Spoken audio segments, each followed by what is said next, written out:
Hey everyone, welcome back. Mr. Reese here with another tool tip. Today we're going to be talking about the Revolve Tool. And this tool is really helpful for making things that are rounded or spheres or make your own cylinder, some decorative stuff. So there's a lot of really cool things we can do. But just for the basics of it, right? Let's say I'm going to make a sketch and I'm going to do it on my front plane. And I'll call it front, no big deal.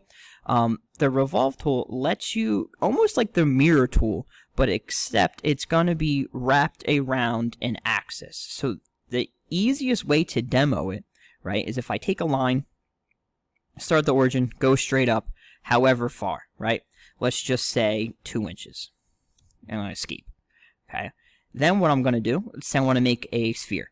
I'm going to go to a 3-point arc, top, bottom, and I can set my radius, diameter, whatever it is. I'm just going to keep it in proportion like that.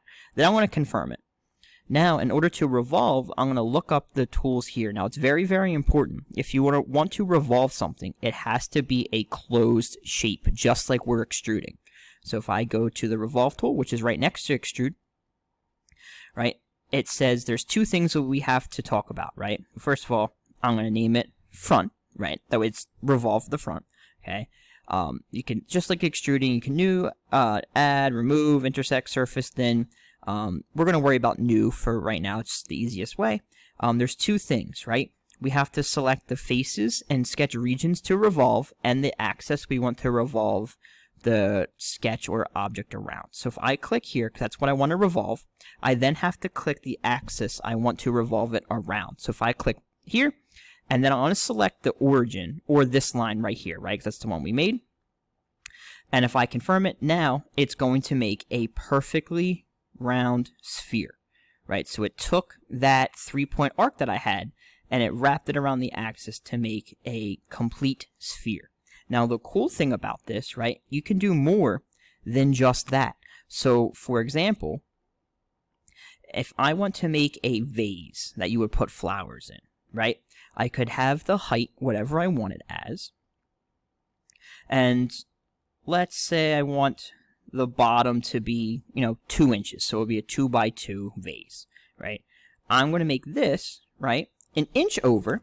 And I'm making it an inch over because it's like mirror. It's going to double, right? So it's going to be 2 inches tall. But here it's going to be wrapped around the axis. So 1 + 1 is 2.